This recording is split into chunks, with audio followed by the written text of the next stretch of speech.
है ना इसमें बताऊंगी कि मेरा ऑपरेशन किस लिए हुआ, क्यों हुआ और अचानक से क्यों करना पड़ा और फैमिली मेंबर्स क्यों कोई नहीं आया, ना ही ससुराल से और ना ही मायके घर से। तो वो भी आप लोगों के साथ में शेयर करूंगी। ठीक है, तो आप लोग कंटिन्यू मेरे ब्लॉग में बने रहो। मैं मिलती हूँ आप लोगों से कुछ देर बाद।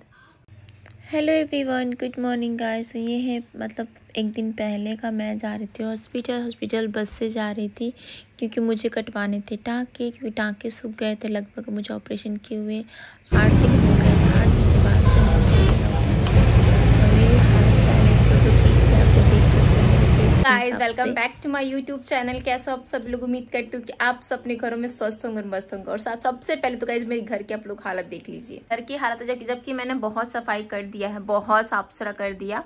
और अब टाइल्स से देख के समझ जाओ कितना घर गंदा हुआ था। ठीक है, अभी मैंने पोछा नहीं लगाया, सिर्फ झाड़ू लगाया इसमें। उधर पूरा बड़ा डस्टबिन रखा हुआ है। और ये देखो 4 ट्रॉली, वो भी हम लोग कहीं जाने वाले हैं इसलिए। और यहाँ पे देखो इस घर की स्थिति में क्या ही बताऊं। देख रहे हो ये घर की हालत है। देख रहे हो देख रहे हो कि घर की हालत है। मैं क्या ही दिखाऊं आप लोगों को। और इस रूम का देखो हालत, देख रहे हो। मैं जो सफाई ये सब कर रही हूँ, ठीक है। और किचन की तो हालत ही खराब है। क्या ही बताऊं आप लोग, क्या ही दिखाऊं, मुझे खुद शर्म लग रहा है। गाइस देख लिया ना आप लोगों ने मेरी घर की हालत क्या हो रखी है। कुछ इस तरह से थी। और जब 3 दिन बाद में बेड से उठी थी ना, तो उसके बाद और बुरा हाल था घर का। अभी तो मैंने बहुत सफाई कर दी है, तो थोड़ा साफ सुथरा दिख रहा है।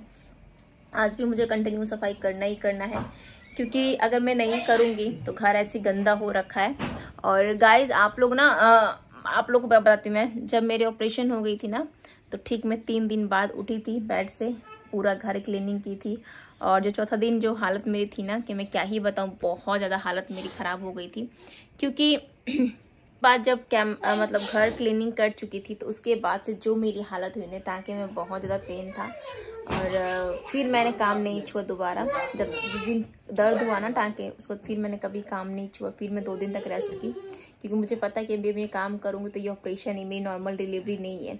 और बहुत से लोग पूछ रहे थे, दीदी आपके घर से कोई क्यों नहीं आया ऑपरेशन के टाइम में, तो वो भी आप लोग नेक्स्ट ब्लॉग में बताऊंगी क्यों नहीं कोई आया। बोलते नहीं, कहावत है, दुख के लिए कोई नहीं होता है, सुख के लिए सभी लोग होते हैं। जब आप पे कोई दुख पड़ता है ना, तो आपका साथ कोई नहीं देता है। जब सुख रहते हैं तो सब लोग आपको पूछते हैं। तो ये हालत थी, बट कोई बात नहीं। बोलते ना एक कहावत है, पता नहीं कौन सी कहावत मेरी मम्मी कहती है, वो जब भगवान के द्वारा में मैं स्ट्रांग होके आए ना, तो बस मैं स्ट्रांग हुई, सब चीज़ झेल लेती हूँ। बट कोई नहीं, बट दुख लगता है ना, यहाँ पे दुख लगता है। किसी को हम दोष नहीं दे सकते, किसकी ये दोष है, उसके वो दोष है। आने वाला इंसान आ जाता है, करने वाला इंसान कर लेता है दुख सुख में भी। ठीक है, नहीं करने वाले के 10 बहाने पड़े रहते हैं। ठीक है, तो इस टॉपिक में ज़्यादा बात नहीं करूंगी, मैं बताऊंगी कभी किसी दिन, क्योंकि मैं नहीं चाहती कि घर की पर्सनल मैटर में शेयर करूँ यूट्यूब पे। ठीक है, मुझे खुद पसंद नहीं सब चीज़ें। ये ऐसी हालत थी। और अभी जस्ट आज थोड़ा सा ठीक फील हो रहा था। और अगर मैं नहीं करूँगी तो फिर करेगा कौन? मेरी मजबूरी है घर सफाई करके सब एक एक सामान पैकिंग करना, क्योंकि अब जाना है घर पे, क्योंकि अभी है सिस्टर की शादी, तो वो भी तो एंजॉय करना है ना, इसलिए। तो अभी से मैंने सोचा चलो ब्लॉग का कंटिन्यू डालती रहूंगी ये सब चीज़ें। ठीक है, और अब से मेरा रोज़ ब्लॉगिंग आएगा न्यू चैनल पे, रूपरानी की दुनिया पे। तो प्लीज़ जरूर सब्सक्राइब कर लीजिएगा चैनल को, क्योंकि उसी पे मैं कंटिन्यू ब्लॉग डालूंगी। ठीक, इस पे नहीं डालूंगी, क्योंकि इस पे शॉर्ट जाएगा वीडियो। तो ये रहा, कुछ इस तरह से मैटर था। और अभी मैं चलती हूँ सफाई करने। और आधा तो मैंने सफाई कर ली, तो थक चुकी हूँ, बहुत ज़्यादा ही थक चुकी हूँ। और आज छुट्टी है, तो फौजी साहब घर पे ही है। अयान को लेके गए थे खेलने के लिए फुटबॉल, और वो फुटबॉल बहुत खेलता है, फुटबॉल बैट बॉल, मतलब उसको वो चीज़ें बहुत पसंद है। और शॉपिंग घर बैठे ही कर रही हूँ, ज़्यादातर घर बैठे ही शॉपिंग हो रही, ऑनलाइन ही कर रही हूँ मैं।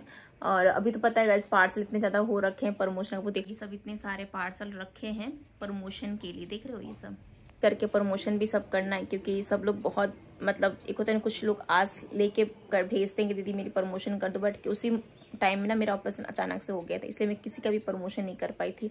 और इसी स्थिति में तो बिल्कुल नहीं थी कि मैं प्रमोशन करूंगी। बट सब लोग बहुत अच्छे हैं, उन्होंने मुझे बोला दीदी पहले आप रिकवर हो जाओ, उसके बाद आप प्रमोशन करना। तो मुझे बहुत अच्छा लगा कि आप लोगों ने मुझे इतना सारा प्यार और सपोर्ट दिया। ठीक है गाइस, तो अभी आप लोग कंटिन्यू मेरे ब्लॉग में बने रहो। और ब्लॉग आई होप आपको पसंद भी आएगा ये वाला। और अपनी नेक्स्ट जो ब्लॉग है ना, इसमें बताऊंगी कि मेरा ऑपरेशन किस लिए हुआ, क्यों हुआ और अचानक से क्यों करना पड़ा, और फैमिली मेम्बर्स क्यों कोई नहीं आया, ना ही ससुराल से और ना ही मायके घर से। तो वो भी आप लोगों के साथ में शेयर करूँगी। ठीक है, तो आप लोग कंटिन्यू मेरे ब्लॉग में बने रहो। मैं मिलती हूँ आप लोगों से कुछ देर बाद। गाइस तो चलो, और यहाँ पे 4 जो ट्रॉली रखा हुआ है ना, वो उसमें सामान एक एक करके मुझे पैकिंग करना है, क्योंकि कुछ तो धीरे धीरे मैं पैकिंग कर रही हूँ, बट कुछ जो कपड़े होते हैं अभी शॉपिंग नहीं किया मैंने कपड़े के। मैं वेट करी सचिन भाई के, सचिन भाई आएंगे तो शॉपिंग कराएंगे, बट देखते अभी तो उनका कंटिन्यू मतलब बोलते नहीं, कंटिन्यू उनका फंक्शन अभी स्टार्ट है, कभी यहाँ जाना है कभी वहाँ जाना, तो देखते हैं फिर चलते हैं। और मुझे शॉपिंग करनी है दिल्ली से ही, तो सोच रहे सचिन भाई आएंगे, मनीषा आएंगे, तो फिर साथ में मिलकर करेंगे शॉपिंग। तो देखते हैं कब तक वो लोग आते हैं, अगर उनके आने में टाइम लगेगा तो मुझे तो निकल जाना है बहुत जल्दी ही, एंड जाकर फिर मैं खुद से शॉपिंग करूँगी, और जो भी शॉपिंग करूँगी आप लोग को मैं दिखाऊंगी, ठीक है। तो इतना सारा काम धंधा करने के बाद से ये रूम बिल्कुल क्लीन हो चुका है, एकदम देख रहे हो साफ सुथरा, और फिर साथ में ये भी रूम पूरा क्लीन हो चुका है, देख रहे हो आप। घर साफ करने के बाद बहुत अच्छा सा फील होता है। और अभी मैं जा रही हूँ नहाने, नहा के आऊँगी तो फिर भगवान जी जितना सब पेपर है ना सब चेंज करना है मुझे, क्योंकि बहुत टाइम हो गया पेपर चेंज किए हुए। और ये भी रूम क्लीन हो गया है। मैं ना क्लीन करने के बाद सब रूम का लाइट ऑफ कर दी, क्योंकि मुझे ठंडक बहुत ज़्यादा पसंद है। और उधर किचन रूम भी बिल्कुल क्लीन हो चुका है। आप लोग बताना आप लोग कैसा लगा मेरा रूम। और रूम मैंने बहुत सिंपल तरीके से सजाया हुआ था, क्योंकि अब आपको पता है कुछ टाइम यहाँ रहना है कुछ टाइम वहाँ, तो समझ में भी नहीं आता हम लोग कैसे क्या सजाए। तो बहुत ही सिंपल तरीके से मैंने घर को सजाया हुआ है। और यहाँ पे ट्रॉली 4 निकाल दी हूँ सामान पैकिंग के लिए, वो भी धीरे धीरे पैकिंग भी कर रही हूँ, आप लोगों को दिखाऊंगी मैं। तो गाइस मम्मी ये यहाँ पे क्या कर रही हैं?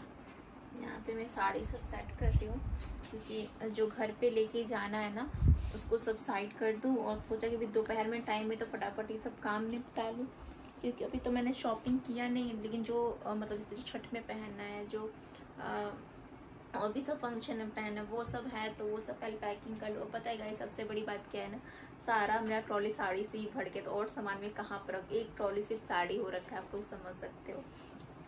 तो यही है, और अभी मैं पैकिंग कर रही हूँ। और अब पैकिंग करने के बाद से फिर मैं जाऊँगी फ्रेश होने के, यानी नहाने के लिए, क्योंकि अब काम कर कर मैं बिल्कुल थक चुकी, फेस से देख के समझ गया होगा। और एक तो ऑपरेशन हो रखा है, और थोड़ा सा दुबली हो गई हूँ, और ऊपर से इतना काम ज़्यादा है, बट कोई बात नहीं, करना तो है ये है। और फिर देख मुझे एक और टेंशन है, जितने सब सामान आए ना सबका भी मुझे करके प्रमोशन भी करना है, तो देखती वो कब तक कर पाती हूँ कब नहीं कर पाऊँगी, मुझे खुद नहीं पता है। तो चलो आप लोग बने रहो ब्लॉग में। और ऋषिका यहाँ पे पढ़ के भी आ चुकी है, तो चलो आप लोग बने रहो ब्लॉग में। ये सब साड़ी मैंने इतना सारा ना सेट करके रख दी, ताकि जब मैं घर से आऊँ तो थोड़ा सा अलमारी भी साफ सुथरा, नीचे तक पूरा फैला हुआ है, तो ये सब एक एक करके समेट लेती हूँ। फिर मैं मिलती हूँ आप लोगों से कुछ देर बाद।